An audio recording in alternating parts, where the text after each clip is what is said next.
کیا حسن زن بھی اتنا ہی خطرناک ہے جتنا سوء زن؟ ہرگز نہیں۔ حسن زن سے صرف یہ اندیشہ ہے کہ آپ کو دنیا میں کوئی نقصان پہنچ جائے، لیکن حسن زن کی بنیاد پر نقصان پہنچے گا تو اللہ تعالیٰ اس کو کمپنسیٹ کرے گا قیامت کے دن۔ سوء زن کے بارے میں تو کہا گیا ہے کہ ان بعض الظن اسم، وہ گناہ بن جائے گا۔ زن اور شک کا کوئی لٹمس ٹیسٹ بتائیے، بڑا مشکل ہے یہ۔ بعض چیزیں ایسی ہوتی ہیں کہ جن میں جیسے کہ کہا جاتا تھا کہ وہ جو پل صراط ہے وہ بال سے زیادہ باریک اور تلوار کی دھار سے زیادہ تیز راستہ ہے، ایسے ہی دنیا میں بھی ہمیں ہر وقت پل صراط پر چلنا ہوتا ہے۔ ایک شے ہوتی ہے جس کو ہم اچھا سمجھتے، عزت نفس انسان میں ہونا چاہیے، خودداری، عزت نفس، لیکن اسی کو کوئی دیکھنے والا تکبر سمجھ سکتا ہے، صاحب بڑے متکبر ہیں یہ۔ تکبر میں اور عزت نفس کے اندر بال برابر فرق ہے، وہ صرف نیت کے اعتبار سے ہوگا۔ اسی طرح کا معاملہ زن اور شک کا ہے۔ ایمان اور اسباب میں سے ڈیسائسو چیز کیا ہے؟ ڈیسائسو چیز تو در حقیقت اللہ تعالیٰ کا فیصلہ ہوتا ہے۔ اسباب کے بارے میں فرمایا گیا جو بھی تمہیں لیے اویلیبل اسباب ہوں ان کو ضرور اختیار کرو، ضرور اختیار کرو۔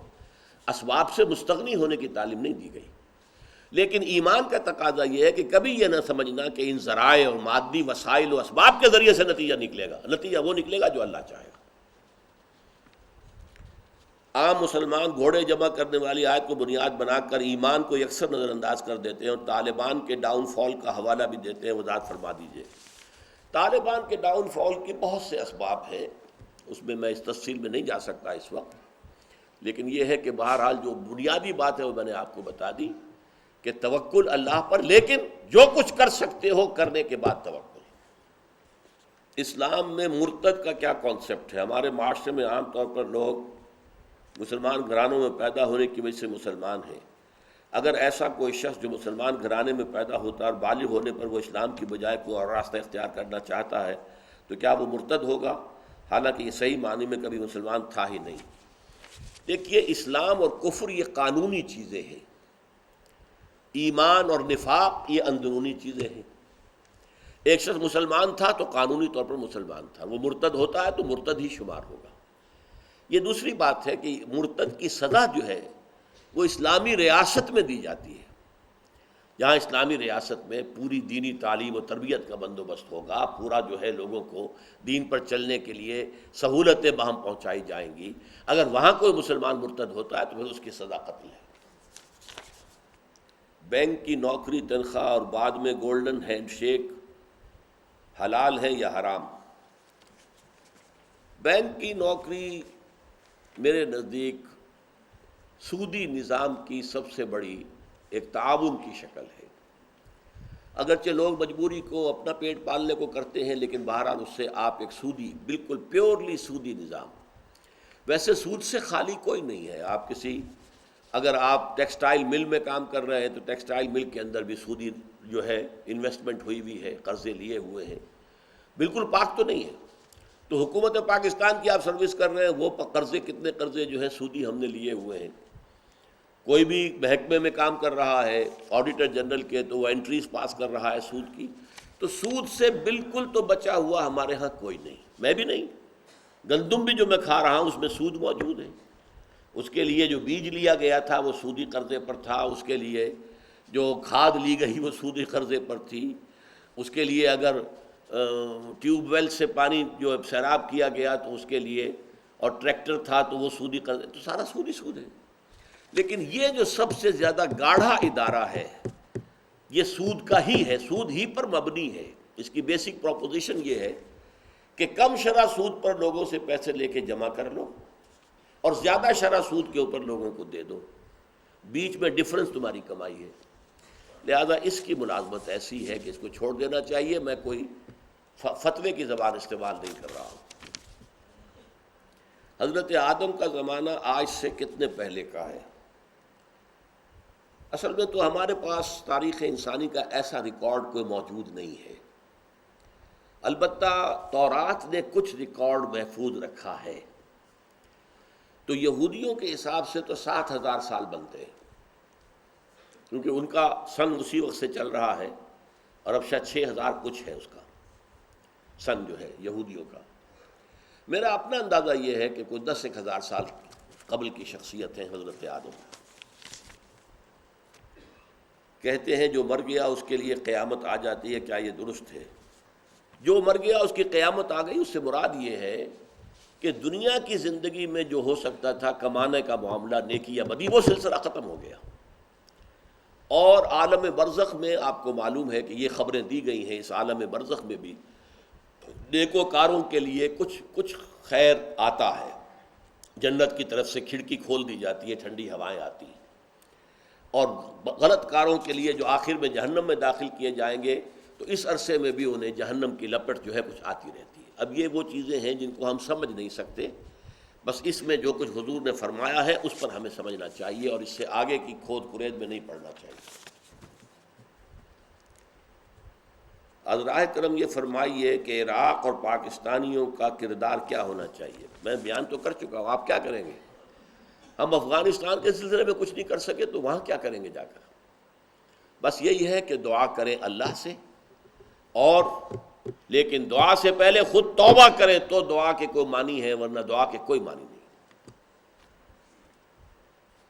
آپ نے ایک دوسرے کا نام تبدیل کرنے پر برا محسوس کیا، جبکہ کئی صحابہ کے نام جو حرف زد عام ہیں وہ اصل سے مختلف ہیں. مثلا حضرت ابو ہریرہ، اس بارے میں کیا کہیں گے؟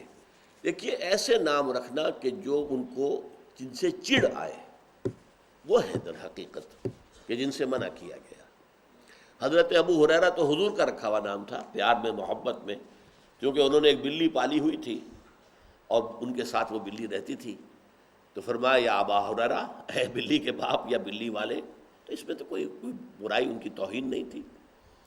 اسی طرح ایک مرتبہ حضرت علی حضرت فاطمہ رضی اللہ تعالیٰ عنہما کے درمیان کوئی شوہر بیوی میں ہو جاتی ہے، ناچاقی ہو گئی، جب کلش ہو گئی، تو حضرت علی جو ہے وہ اپنے حجرے سے نکل کے اور مسجد میں لیٹ گئے آ کر ناراضگی کے اظہار کے لیے. تو حضور کو معلوم آپ آئے. اس وقت حضرت علی کی جو ہے آنکھ لگ گئی تھی. آپ نے اٹھایا، کپڑے جھاڑے اور ابو تراب کہا، اٹھو ابو تراب، مٹی والے، یعنی مٹی میں چونکہ اس وقت ان کے کپڑے مل گئے تھے تو ابو تراب جو ہے وہ ان کی کنیت ہی بن گئی. تو اس میں کوئی چڑانا مقصد نہیں تھا، بلکہ ایک خاص نسبت تو اس وقت ہو گئی تھی ان کو. تو ابو ہریرہ یا ابو تراب اس نوعیت کے نام ہیں. برائے مہربانی انا للہ و انا الیہ راجعون کے الفاظی معنی بتا دیں. انا للہ، ہم اللہ ہی کے ہیں، وَإِنَّا إِلَيْهِ رَاجِعُونَ، اور یقیناً اسی کی طرف لوٹ جانے والے ہیں. ہم اللہ کے ہیں، اللہ کی ملکیت ہیں، اللہ ہمارا مالک ہے، آقا ہے، پروردگار ہے، اور ہمیں بالآخر اسی کی طرف لوٹ جانا ہے. گزشتہ درس کے سوال و جواب کے سیشن میں آپ نے فرمایا تھا کہ آپ کے خیال میں ایصال ثواب کے لیے مالی عبادت کی جا سکتی ہے، لیکن بدنی عبادت کے ذریعے ایصال ثواب نہیں کیا جا سکتا. آپ کے اس خیال کی بنیاد کیا ہے؟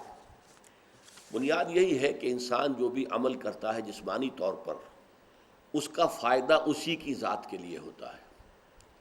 تو جو شے اس کی ذات کے لیے ہے وہ کہیں اور شفٹ نہیں ہوگی.